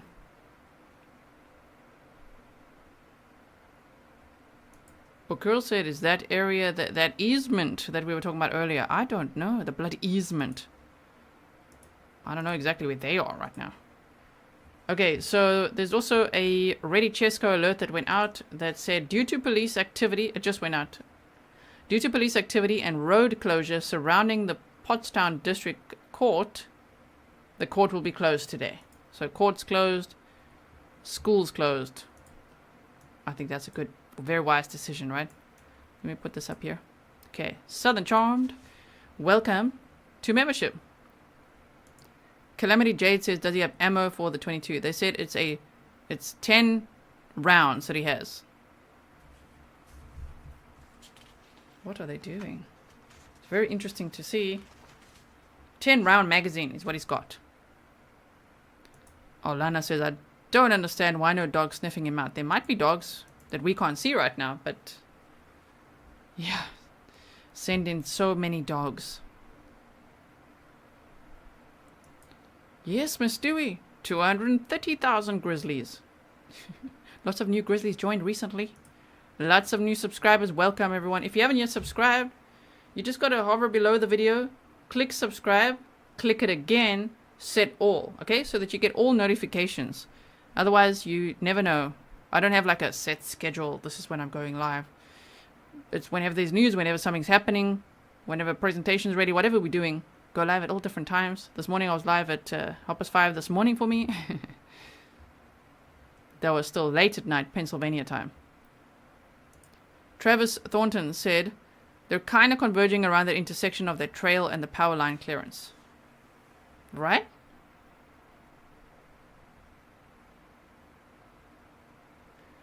Marcia says, for all those couch detectives who've been complaining about how the police are doing their searches, this is great to see the reality of what the police are dealing with. Imagine in the dark. Imagine in the dark. Sure, Marcia, in the dark, that must be really scary and virtually impossible. How will they see him in the dark in an area like this? No, that's very difficult. The live footage, I've got it in the corner where it's from. ABC6 live footage. Over the area. Or are you asking where? I don't know exactly where. But we can see power lines. Yes, Mary, I did. But not today, because today I've been awake all day. Because it's daytime for me. I started my day at 5:30. Who says, I'm a couch detective right now. Let's just listen if there's anything. Yes, patch again.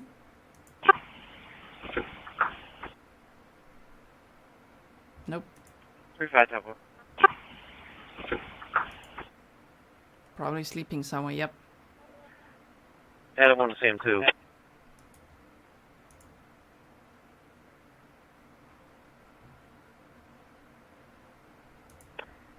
Have you found anything? Alright, Chief. Have you found anything? Yeah, I was just on Creek Road. I didn't see anything. I'm back on campus now. Yeah, I'm at the middle school. I can't get anybody to come to the door. Holly. Yeah, 2-1-2. Oh, 2. Imagine that. In the dark and with heavy fog. Sure, that's... Yeah, Veronica says we criticize the leadership and not the troops. The travel time for Eagles, I gave... 2-1-2. Suspicious condition. 468 Pewtown Road, 468 Pewtown Road. Someone's banging on the caller's door. Caller did not see that. I believe that they possibly could be suspicious in the area. The travel time for Eagles, I gave... No. The caller and their friend are going to be hiding in the bedroom locations. Okay, there's a different thing. Just hold on 1 second. Just want to get my stats ready. So with almost 10,000 people in chat, you say, did you see? I may have missed it. Did you see my last message? That is, I believe, now inside the search area. Well, would hope so, right? That they... that much would be obvious to me that they would be in the search area, right? Because they need to be. That's the perimeter they've defined. So it's in the search area. It must be in here. Somewhere in here. It could be here. Right? There's power lines here, you see? So it could be here, which is, here's that French elementary school, when they also just showed it in the footage. And then that area they talked about earlier is this, that they thought he could be hiding in. So, yep, that wouldn't surprise me that it's here. And it's in this perimeter, just to show you again the perimeter that they defined today. We've got it on here like this. Okay, so thank you so much. I think it's there. French elementary school, I think they're somewhere in here. So now let's look at it again. This one. I won't be here forever, you know, sitting here all day doing this, you know, but I'm glad that you're here. Thank you for watching this with me. We're listening to the scanner. We're looking at a bit of this footage. I think it's very important to see it as well. Yeah. Pendizer says, always taught to follow the power lines if you're lost. Yes, so I think that's where they are.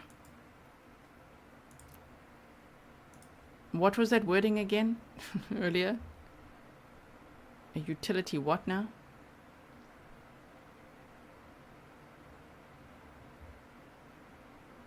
Thank you, everyone. Damn, there's so many emails I just got. Wow.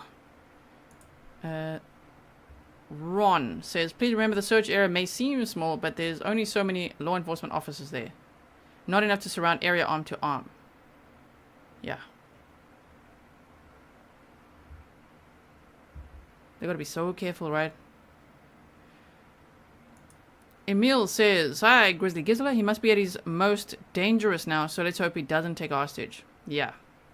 Most stressed, most angry, most dangerous, I would assume, yes. Jesse, thank you for that. Justice for Deborah Brandao. Yes. Thank you for sharing that. Sorry for flapping pages here quickly.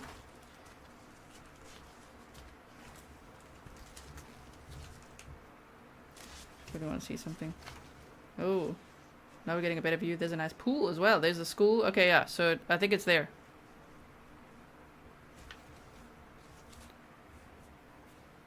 Harrison says, hopefully they have some locals helping them with the terrain. I don't think it's that interesting that they didn't mention the SUV from last night, because that was just a social media rumor, you know. They definitely can't address all of the social media rumors. There's been a lot of them. And when it's like, breaking, then the next minute they're like, oh, sorry. The next day, some people retract their statements and say, okay, sorry, that wasn't true. Ooh, they are briefing.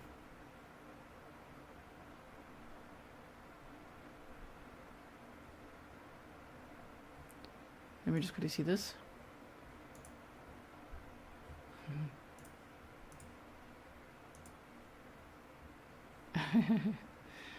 Oh man, are we gonna do this one more time? Well, probably not. It's probably gonna be many times. There they go. Okay. Easement. There we go. Mary Ricketts says easement belongs to the power company. Utility easement is what they call that. So there's a lot of Brazilian grizzlies in chat, all lurkers, that then want to correct the whole time and say his name is Danilo, not Danelo. We know. But since he's been in America, on the court system, on the prison system, you obviously got a fake ID because he's also listed as Hispanic, you know what I mean? And he's actually Brazilian and Portuguese, so. Since he's been in America, it's Danelo Souza with a Z instead of an S like it was in Brazil, Cavalcante. In Brazil, it's Danilo, D-A-N-I-L-O, Souza with a S, Cavalcante. So I'm amazed that Brazilians are so passionate about that, because why do you want to claim him? You want him? If I were Brazilian, I'd be like, never mind. You keep him. Danilo, that's right. Thank you so much, June. I really appreciate it. Oh, damn, we're getting another view now. This is pretty cool. Yeah, Brandy said his name is Murderer. His name is Lil Snappy. Sure.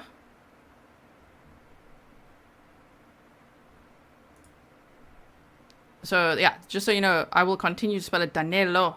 Sousa Cavalcante, because that's how all the hashtags are. That's how all the titles are. If I'm suddenly going to change it, you're not going to see my videos, because that's also how it works. So social media works. And from day one, Danelo Sousa Cavalcante. Wow, this is such a cool view that they're doing here for us. Oh, thank you so much. Sunny Wilder says K9 are considered officers, and they aren't going to send in the dogs when a weapon is involved. They need to be protected the same as officers. Thank you, Sunny. They did say that they're sending in tracking dogs, right? They said it, and they said bloodhounds, but I don't know at what time or when, right?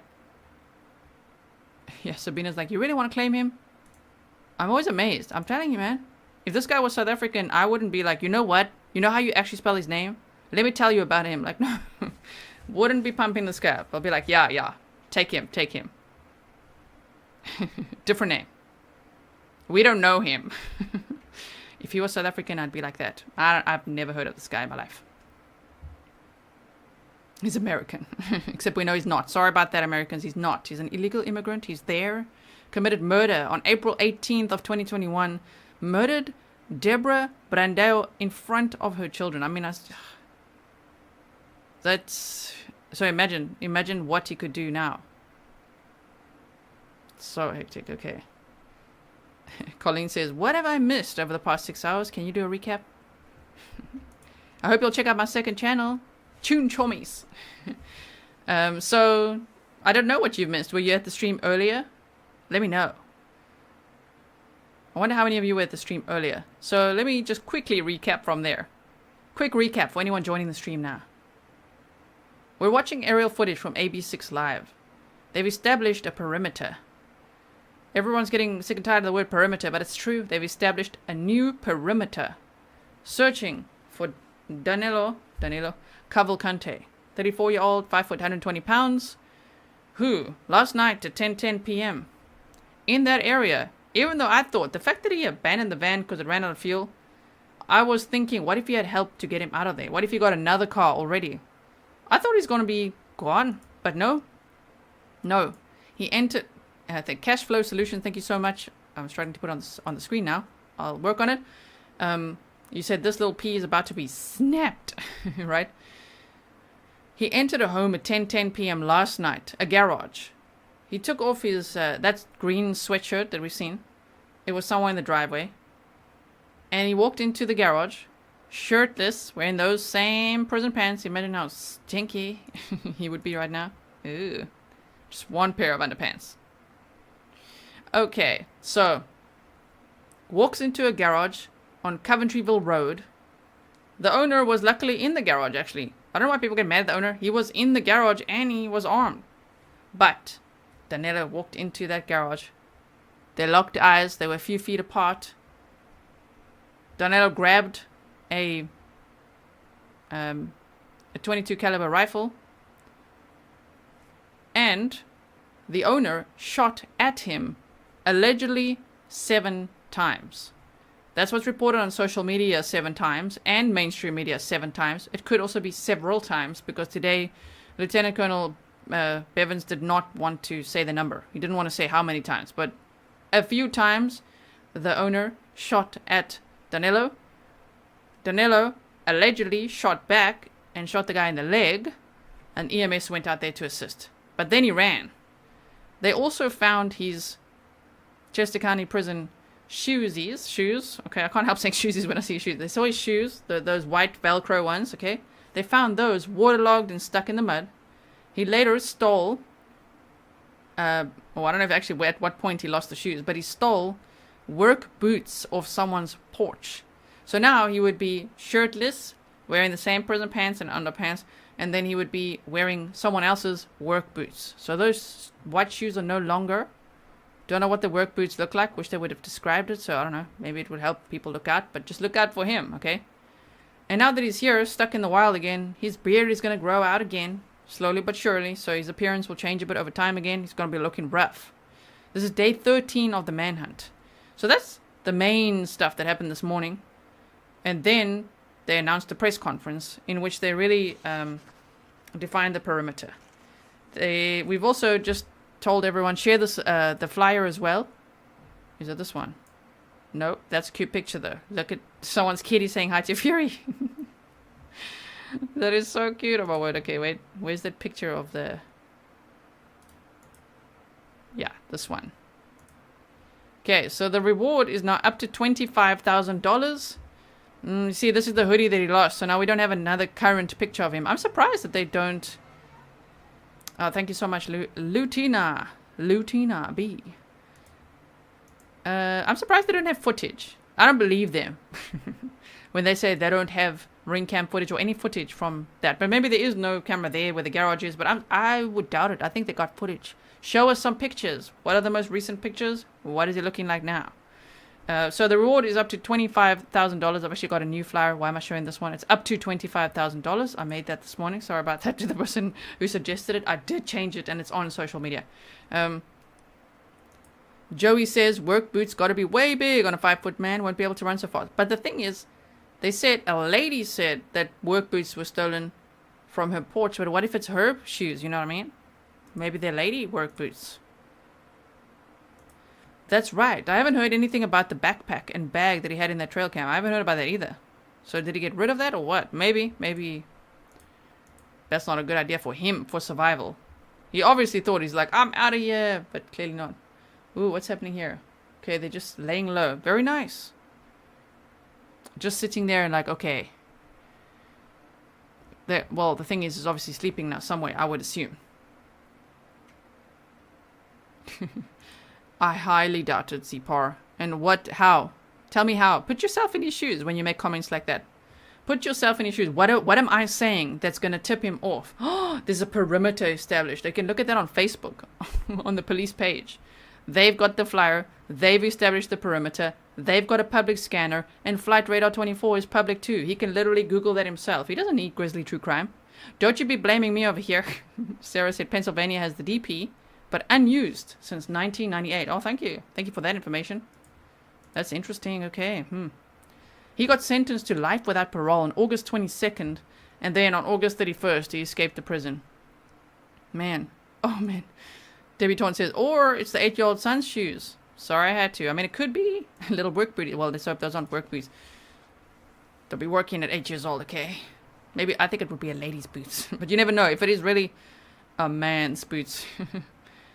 That image is just hilarious then. That he's running around in shoes too big for him. Very interesting.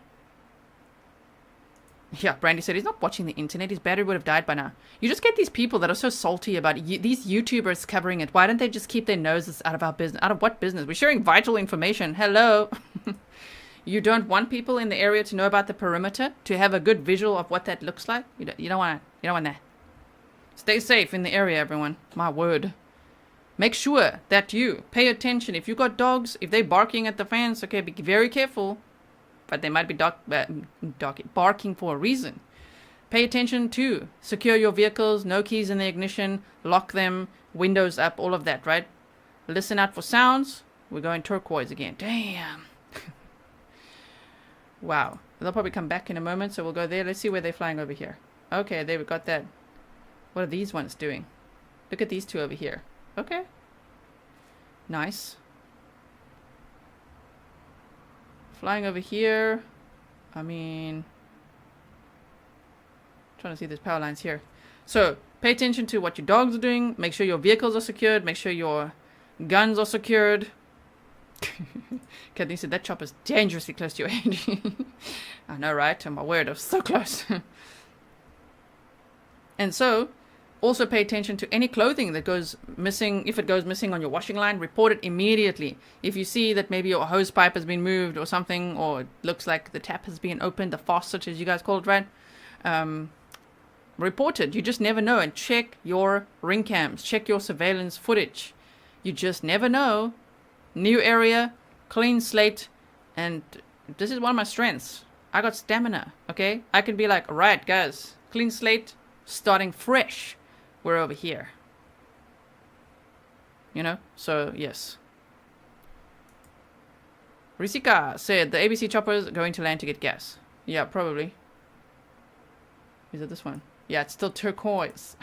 I love that color. I do. Jill says, who keeps thinking it's appropriate to heckle the content creator? Grow up, please. This is for mature audiences. I like that message, Jill. Very well said. Very well said.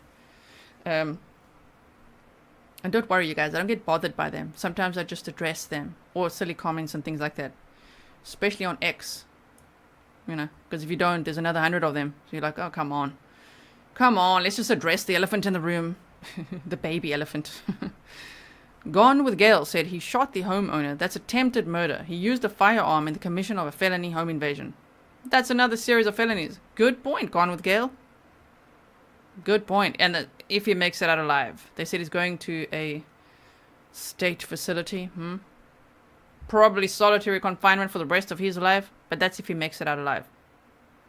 I kind of hope he does put it. I know, I get the taxpayer money. Someone argued that earlier. I get it. That's not cool. But imagine him in solitary confinement for the rest of his life. Let me quickly check what's happening on the scanner here. I see some activity here. Court 14. 11739. Say what on 19. Game 1, you say you got it? Affirmative. I'll take care of it. Copy, thank you. Call 1. 6-1, Paul 61 Paul 1, the Walmart, Ooh. 516 Schoolhouse Road, the Asset Protection Office for the retail theft. No subject is found shoplifting. He has been cooperative at this Someone time. shoplifting, okay. Paul 14 to do the desk. Proceed. Court 14 is going to be down for the rest of the day. Gonna put the 10-4, scanner. can you head over to courtroom 8 and release Sam 4? 349. Yeah, 349. Copy. I'll be transferring a male prisoner or subject from my co-location to my station, starting miles 26826. Different one. Paul 14, did you copy Sam 4? Here's the scanner link. It's right upon line, okay. Ready? I did not copy her last. Can you repeat, please? 10-4, can you go through the back door? They're currently picking a jury. Got it. Yeah, 67 Paul 30. Down for Paul 30. Property damage accident southbound 202. Spigot? Okay. 17 King 39. Yeah, 3 Paul 1. Okay, I can't hear anything else there. 11739. I'll be relieving Paul 43 at his location on Route 100 at Marvin Road. Yeah, 3 Paul 1. 1.95, we're clear, 104. 1.95. Alright, is Paul 34, second service. Yeah, 3 Paul 1. Going to the patch. 10-4, she's back at her location. Copy that. Okay, so we're caught up again. Dinah says, you were the only one besides Nick that had to cover this for almost a week. They are jealous because of your one. Thank you so much. And Nick actually said on one of his streams he's been watching Grizzly True Crime since the Koberger days, which is still ongoing, by the way. But since the Idaho case, right? So that's pretty cool. So he may have actually seen my stream on, I think it was day 4 when I started with the whole summary and everything. So that's pretty cool, yeah. Yeah, no one at the time was interested. I was thinking, oh man, I want to talk about this. Wasn't sure if the audience would even be interested, but I'm like, guys, it's like so hectic, so time sensitive, so dangerous. I'm really glad that this case took off because people need to know. I mean, Gonzalo Lopez, that was a scary situation. He killed a family of 5.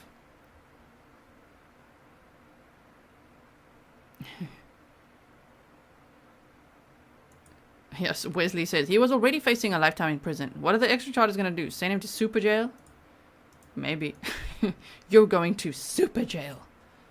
Maybe solitary confinement forever. And no... Well, I don't think they get fruits anyway. Not really. No fruit for you, sir. I don't know if he'll make it out alive, though, because I don't think he'll surrender, based on the major effort that he's made, yeah, right? Let's just see here. Nope, we're still turquoise. Okay, so I'm going to take that off. And we've seen that. We've seen the press conference there. We're looking at that. One more time, the perimeter, okay? This is the perimeter that they've established today. So, make sure if you live in that area, please, and beyond, stay vigilant. He's extremely dangerous and he's armed. Now he's armed and dangerous. Oh my goodness. Also earlier, sorry, someone asked if I can show surrounding towns. Don't know. There's like Unionville up here. There's a lot to mention. Warwick, Morgantown. That's pretty far. Ludwig's Corner, Glenmore. But you can see on the map here. Just take a good look where we're at. And you can see it as well on Google Maps. Janice said, I was bored with Coburger. This is refreshing. The other thing is, just so you know, the Gareth Pursehouse trial for the murder of Dr. Amy Harwick, it kicks off again today. But remember, they don't show the live footage. They record the footage, and as per the judge, they're not live streaming the trial, and release it the next day. So hopefully tomorrow we'll be able to see some of the footage. I'll see it obviously, then make the summaries and everything I do and bring you that. We'll see if there's anything interesting that I can share with you tomorrow. So that should be on Wednesday, Thursday. I'm not sure how I'll do on Friday because I'm flying somewhere on a mini trip. Just a 5-day little getaway. But I'm taking you guys along because that's just the nature of the job that I do. I'll see you when I can. If there are press conferences during that time, don't freak out if you don't see me live at the time. I will always try my best to make it at the time. If not, don't worry. Make sure you are subscribed, hit the bell, because we'll catch up on it later. Then I'm going to bring you presentations. I'll be like, let's look at that again. And you'll know I'll be watching with beady eyes wherever I am, touring around, doing my thing. Okay? I haven't been anywhere for like 10 years. I'm a workaholic, so this is real progress for me. It's sort of, because I'm still taking my work along. I'm like, listen. Okay, no. We need pocket Wi-Fi. We need laptops. We need phones. We need battery packs. Okay. We'll be on the move. So just so you know, just a heads up. Okay, that's just from Friday until Tuesday. Quick trip. In, out. No, I'm not going to pilot my own plane. No. They could serve me. Okay, so this is the perimeter. Remember, the flyer as well. Let me actually see if I can find that new one I made, because I did make a new one. Here we go. Up to. There we go. This is the one I'm sharing now on X. You can share it on Facebook as well. Reward up to $25,000. They did make their own one as well. That's good. I always like that. I think I pissed them off a little bit, you know. And they're like, oh my word, she's put out a flyer before. Put out the flyer. She's already, that's what happened. Last time they said the reward was up to $20,000. It took like 3 or 4 days to get a flyer out. So I'm like, I'm just going to make one on my own. I think that pissed them right off. They're like, you know what? This time they got the flyer out real quick. And I don't mind being that one. I'll take one for the team. I'll piss them right off. So they can get those flyers out, get the information out. The reward is up to $25,000. The reason it's worded that way is because it's different agencies offering different amounts, right? So remember to please share the flyer. Don't be shocked if someone in this area or beyond hasn't heard about this yet. Not everybody watches the news or is signed up to Ready Chesco or whatever, although they're making reverse 911 calls, so they should know. They should all know, but you just never know who doesn't know. So the more information, the better. Same as in Rachel Morin's case. We have to keep on sharing that surveillance footage. If you want me to go over the latest statements that Sheriff Galler did, and a little interview and things, we can do that at some point as well. Soon, we can do that. Look at that. Keep sharing it, because that's what needs to happen. It needs to be put in front of the right eyes. Now, this is all the locals need to know. Everyone needs to know in this area what's happening and that there's a reward. I wish it was a little higher so that if there is anyone thinking of even helping him, if they're like, we will prosecute you, that I don't know, if they are gang members, that's not going to scare them. But what might entice them is like $250,000. You know what I mean? Like, I'm going to snitch on this guy. You just never know.